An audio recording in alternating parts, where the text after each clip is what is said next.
عبدالله ابن عمر په لاره باندې روانو وی په لاره تلم یو قبر مقبره باندې تیر شوم د یو مقبرې قبر وشلېده دا صحابه د کشف خاوندانو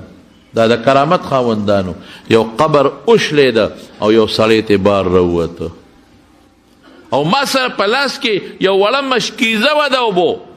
دا سړی چې بار راووت بل قبر وشلېده او هغه پسې یو بل سړی ورپسې راووته او دې سړي له په دې غاړه کې د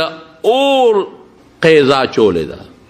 د اور او دا سړی دا لومبې ما ته وایي چې تندې مړ شوم ای مهرباني وکړه لږې شانتې اوبه راکړه لږې اوبه راکړه د تندې مړ شومه وایي هغه بل ما ته وایي چې ګورې اوبه والا ورنه کې چې ساس کې اوبه دله ورنه کې وایي ویارېدم په هیبت وایي چې مخکې لاړمه شپه شوه یو بوډی د کور مخکې ولاړه وه میلمه څه کوې زه خو په لاره ځم د شپې ځای مې نشته وایي راځه موږ سره بیټک کې به شپه وکړې چې بیټک ته ننوتمه وی مخامخ د دوی کور سره قبرونه و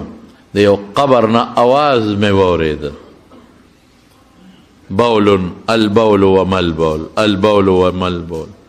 الشن وما الشن بول بول څه شی دی مشک مشک څه شی دی د څه شی دی وی بوډا نه مې تپوس وکړه چې دا چغې ته اورې وې او دا څه وایي او دا څوک دي وی هغه راته وی چې دا زما خاوند دی په دې قبر کې خښ دی دا چغې زه په دې خپله اورمه دا څه چل دی دا چغې ولې وي دی خو وایي البول وما البول بول بول څه شی دی الشن مشن مشک مشک څه شی دی وی دی ظالم چې متیازې کولې او دس به یې نه وچو ما ورته ویې د خدای ظالمه او دس وچوه ای ظالمه اوښم چې متیازې کوي نو خپې یو طرف ته راغونډې کړي ای ظالمه سپیم چې متیازې کوي دیوال ته خپه اوچته کړي ځان د خپلو بولو نه حتی الوسه ساتي ای ظالمه ګډه چیلم چې متیازې کوي لږه ټیټه شي او ځان ساتي نو حیوانات سپی ځان ساتي د بولو نه دا خو فطري شي دی ځان ته ساته وایي د به مړه پرېږده نیکبختې بول پکې لاسي بول څه شی دی وایي دا حقه شی دی چې اوس په قبر کې چغې وي البول وما البول بول څه شی دی حقه چغې زه اورمه او دا بل ټکي چې وایي الشنو ومشن مشک مشک څه شی دی وایي دا هم ظالمو ډېر بخیلو یو سړی راغی وایي چې د تندې مړ شوم اوبه راکړه ظالم سره جام کې اوبه پرتې وې ولی یې ورنه کړې مړم رمه تندې نه خدای خاطر وکړه اوبه را وایي دغه مشک له ورشه د هغې نه اوبه وڅښه هغه غریب چې مشک له منډې کړې چې د مشک خولې کوله وکړه هغه بې اوبه و یو ساس کې اوبه پکې نه وې مسافر په قضای پرېوته او ساعت یې وخته مړ شو اوبه یې ورنه کړې اوس هغه قبر کې چغې وایي الشن ومشن مشک څه شو مشک مشک څه شی دی څه شو لمارونو دا یو شی د سره په قبر کې حسابېږي که دې نیکي وکړه دا قبر کې حضرت عثمان په مشکات شریف کې حدیث دی چې کله به په قبر تیر شو اوبه یې جړل دومره به یې وجړل چې اوښکې به یې لمدې ګیرې ته ورسېدې اوښکو به ګیره لمده کړه ملګري ورته وایي وی تذکر الجنة والنار فلات وی جنت او اور یادې او جاړې نه او قبر ته چې کښېنې نو بیا جاړې وی او ما د خپل محبوب نه اورېدلی دی چې ان القبر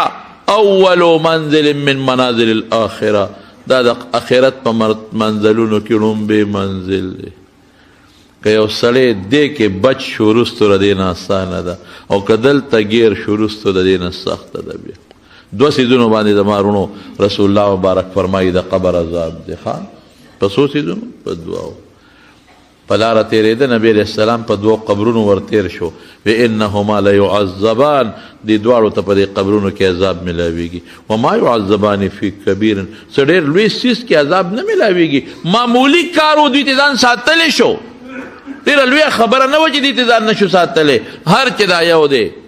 وکان یمشي بالنمیمه چغلي خورو چغلي د قبر چې څوک چغلي خور دی د قبر عذاب ته ځان ټینګ کي واما الاخر دا دویم چې و فکان لا یستنزه من البول بولو نه ځان نه ساتي ځکه علما لیکي چې چغلي او چې څوک د بولو نه ځان نه ساتي دا پتلون والا اکثر دا بار یو خو د ضرورت وي لکه پولیس کې دی فوج کې دی یا ضرورت دی دا خو پرېږده مسر نه به ترې وباسو هغې خپل غریبانان خپل کوشش به کوي خو نن خو پتلون پیشن جوړ شوی دی په دې ایرپورټونو کې د پتلون والا لیزان له یو شی جوړ کړي په هغې کې په ولاړه بول کوي متیازې کوي. یقین په خدای وکړه چې څنګه موږ ورته ګورو ښکاري چې څنګه متیازې وکړي بس را دې خوا شي او بس زنځیر راکاږي او روان شي نیم پتلون د متیازو ډک. انګریزان تاسو ته ښکلی ښکاري دا تاسو ته ښه ښکاري خشته دا دین څخه بوی دی دې ته که لږ هم ورنږدې شوې څخه بوی دی. قسم دې د رسول الله مبارک طریقو باندې عمل حسن پیدا کوي. بول چې سړي په جامه پرېږدو په وجود پرېږدي بوی به کوي که به نه کوي. مونږ ته پیغمبر وایي په ټوکله ځان پاک کا په کاغذ ځان پاک کا په لوټه ځان پاک کا بیا ورپسې په اوبو ځان پاک کا صفا سوتره به ګرځې. مونږ ته پیغمبر وایي مسواک مګه اور مانځلی مګه چې سار پاسې برش وکړې ماسخوتن چې بیا وده کېږي برش وایي ته د مازدیګر ورته چې خولې سره خوا کې درته خوله را نږدې کړي ته وایې ډیران کې چا خاخی والې ده څخه بین تیزي. مونږ ته وایي شابه مسواک مګه رسول الله مبارک فرمایي زیاتی ویخته دې کټ کوا لاسونه ښه صفا کوا قهقهه کوه پودې ته بره اوبه راکاږه صفا سوتره به. مونږ ته وایي په لوټه ځان پاک کې نو بیا ورپسې اوبه استعمالوه دې ټولو په کاغذونو ځان پاک کوي او هغه غول ورپورې ټول نښتي څخه بین تې رواني.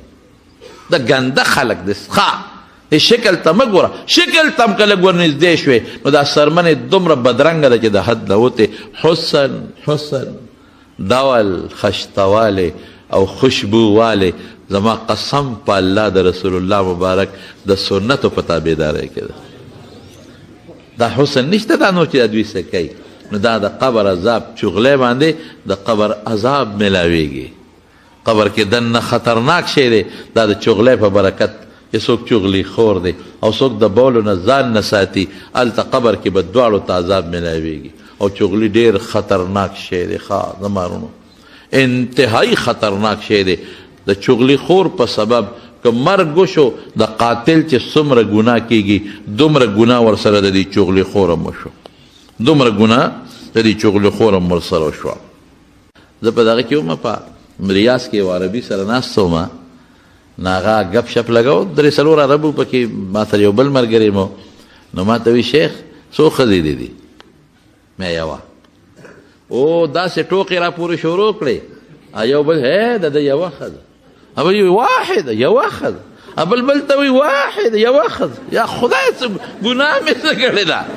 یعنې داسې خنداګانې ما پورې شروع کړه او خاندي تزوجت واحد یوه دې کړې ده ما یو کنه یوه ده چلو کم څه یوه ده کنه بل څه ویله هو زوجه واحد ده یوه ښځه خدای ما ولې څه چل هغه ویلي 4 زوجات الحمدلله ما څلور دي الحمدلله ابل ستاسو درې دي الحمدلله ابل ستاسو دي څلور دي الحمدلله. ما ته څه وایي وایي د ما پلارو درې اوس مو څلورمه وکړه وی ما ته مه کوه دا درې ډېر دي چې نه بابا څلورم درته کوم په زور مې ونه څلورمه ښځه وکړه دا ولې تاسو یوه ښځه کوئ مې دا چې تا زه بوځم پاکستان ته او بیا خیبر پښتونخوا ته دې بوځم او هغه اوږدو سوک والا کېړو ته داسې لاندې وګورئ تا د دویمې ښځې نوم واخیست موږ دویمه ښځه کولی شو یو نه شو سنبالولی ته 2 3 4 تاسو به سنبالولی شئ موږ نه شو وی نه زموږ خو دا رواج دی چې ښځې ډېرې هغه ډېر لوی عزت منې بچي ډېرې خلک یې خوښوي مې زموږ هغه خوی چې بچې دو هی اچھے هلته کې خوی 2 بچې راوړو ژوند آسان چھوٹا خاندان زندگی آسان چھوٹا خاندان او زندگی آسان ژوند آسان دا او چھوٹا خاندان او خوشحال گرانه دا وایي موږ وایو نه بڑا خاندان رسول الله خوشحال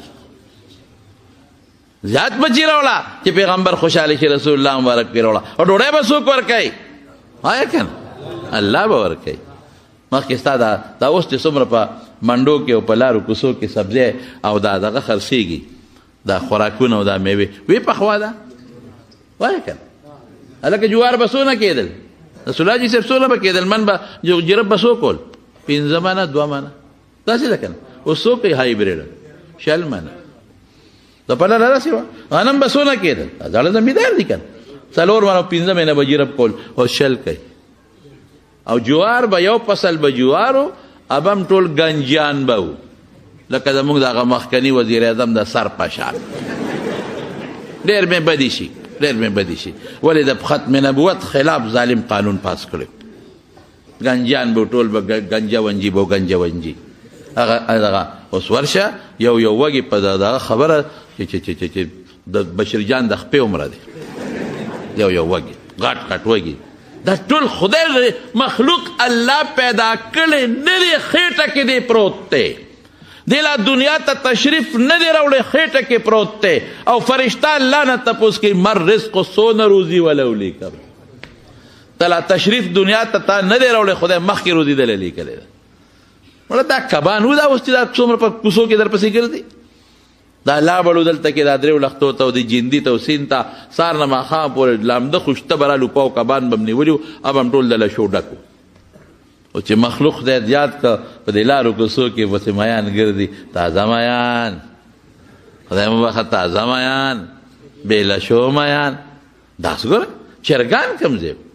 چرګ کې به میلمه راغی، په دا کوڅو کې به خلکو منډې والې به، او چرګ به په ټوله محله کې په دې کوټو ټسه ټوسه دنیا به خبر شوه چې سید رحمان حاجي صاحب میلمه راغلی، ټوله دنیا به خبر شو. او چې چرګ بیا ونیوه لالا چې به یې ونیوه په څو خرڅی؟ په روپۍ نه یاره په 12 انې نه لږ زیات، نو تر اته به چرګ لاسو کې به خوله شو، جوړه به نه کېده. او چې کله به چرګ واغېست اوس ملا صاحب له یو ځای چې حلالي چرګ به بل چا حلالولی نه شو. او ملا صاحب له چې به یې یوړه د هغه ځان نه نخره به وه، هغه به مټې ونغښتې او بډې به یې ووالې او خپې به یې هرتې کړې، ته به یې ګني اتي حلالوي. او د دې ماشومانو به پس یو هیړو ولې چرګ حلالېږي. لکه ټیک ویم که غلط دا مشران ټول ناست وره ورته دا ملا غاډو کې هم درته ویم چې هغه به خپې هرتې کوي او بسم الله خبرې مه کوې بیا ته ساه نوځي. اوس خو لس هلته کې هغه هلک حلالوي نو پکې خبرې بندول شو، نه پکې بل څه خبرې مه کوې پکې دنه بیا ساه نوځي. خدایه پاکه فارمولې وې ملا به وي بسم الله الله اکبر. ولې هغه به پرې دونه کلمې ځکه چې مری به د هغه وه، سر به یې هغه له وړه ملا غریب له به یې هغه سټ وړه سټ یې راکوټې چې دا غټ شي. مری به ملا صاحب لا کله به ولې سانګونه وړل، سانګونه ولې دې بانګ دپاره سانګونه اوچتی. دا قصې پسې اوس چې خدای مخلوق زیات که رښتیا ووایه. چرګان په کوڅو ګرځي که نه دي؟ دا چرګان او دا پارامي چرګان، دا ارامیان چرګان، دا پارامي دا پارامي چرګ دا خلک بې غیرته دې پارامو چرګانو کړل. خفه کېږې ما پارامو چرګانو دا د ټوله وینه او ګند خوراک پې خوري او ټوله مخلوق لګیا دی په دې څیزه. نو حرام نه دی، ټوله دنیا خوري، خو دا ده چې ډېر ښه شی نه دی. خیر خبره مې دې پورې کوله د مارونو چې روزي ته په خېټه کې د مور پروت دی او دنیا ته د تشریف نه دی راوړی، روزي د له خدای مقرر کړې ده.